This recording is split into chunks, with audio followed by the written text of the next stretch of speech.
Title clear ટોક્સમાં સંજયભાઈ, મારો બીજો સવાલ છે. વડીલો જે કહી ગયા છે કે દેવું કરીને ઘી પીવાય, એ જ વસ્તુને જો પ્રોપર્ટી સાથે સંલગ્ન કરીએ તો એવું એને લોન સંદર્ભે કહી શકાય. તો લોન લઈને પ્રોપર્ટી લેવાય ખરી?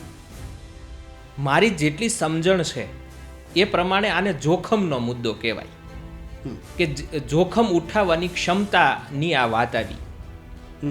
અગાઉના સવાલમાં મેં એવું સ્પષ્ટ જણાવ્યું હતું કે જ્યારે તમે કોઈ પણ પ્રકારની મિલકત ખરીદો છો તો એનો સોર્સ ઓફ ઓપ્શન, જે પૈસાની વાત કરો છો કે મારી પાસે પૈસા કયા સ્ત્રોતથી આવે છે, તો એ પૈસાનો સ્ત્રોતનો વ્યાજનો દર એ 9 થી 15% વચ્ચેનો હોય તો એ તમારો નિર્ણય સાચો.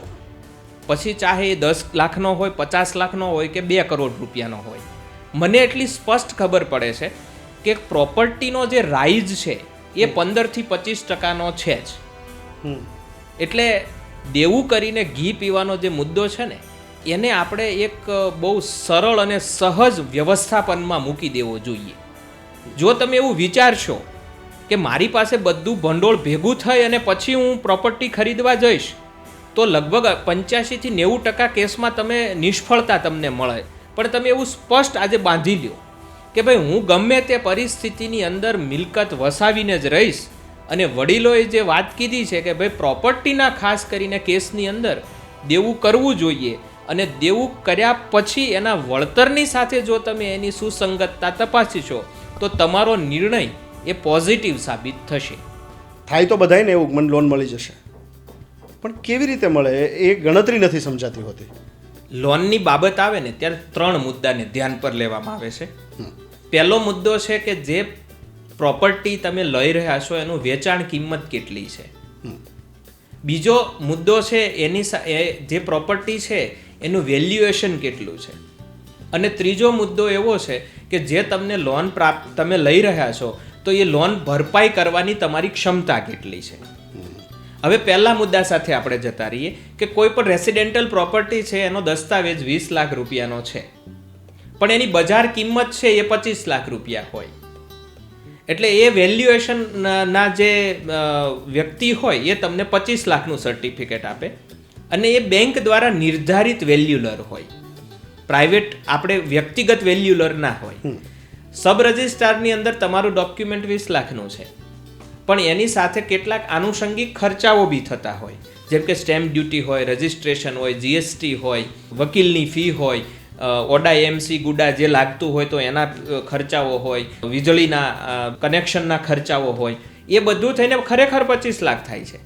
તો અત્યારે આપણી બેંક લોનની જે વ્યવસ્થા છે એવા લેવલની છે કે જો તમારે 30 લાખ રૂપિયા સુધીની લોન લેવી હોય તો તમારા દસ્તાવેજના 90% તમને લોન આપે, અને જો એ દસ્તાવેજના 90%નો આંકડો 30 લાખ કરતાં વધારે થઈ જતો હોય તો દસ્તાવેજના 80% તમને લોન આપે.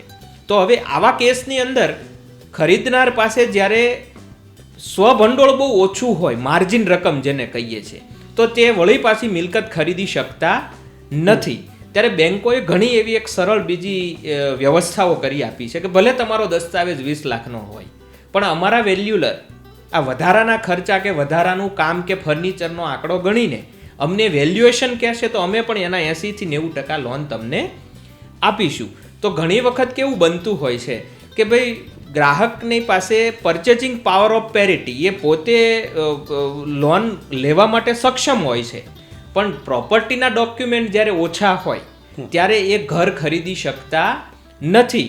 ત્યારે આ ઓપ્શન નંબર 2 ને, એમાં ખાસ કરીને આ વધારે ટકાવારીની લોનો લગભગ ખાનગી બેન્કો વધારે આપે છે. જાહેર અને સહકારી બેન્કો છે એ લગભગ દસ્તાવેજની રકમ ઉપર જ વધારે પડતું ફોકસ રાખતા હોય છે. ત્યારે વ્યક્તિ એ ખાનગી બેન્કો તરફ જઈ અને પોતાની ખરીદ શક્તિને હાઉસિંગ લોનના રેટથી જ એ નિર્ણય લેતા હોય છે કે જે એમના માટે ખૂબ આવશ્યક, મહત્વનું અને લાંબા ગાળાનું સરળ અને સફળ આયોજન કરી શકે છે. એક મિત્રએ મને સહજ સવાલ પૂછ્યો, તારી પ્રોપર્ટી છે એ ટાઇટલ ક્લિયર છે? હવે મને સમજણ જ નહોતી કે આ છે શું. જે આ ગેરસમજ છે ને, એક નાનકડી એવી ફીથી ક્લિયર થઈ જાય છે. તો સરસ મજાનું ગુજરાત સરકારે અને ભારત સરકારે રેરાની સ્થાપના કરી છે. તો એ રેરામાં એમને નોંધણી કરાવવાની હોય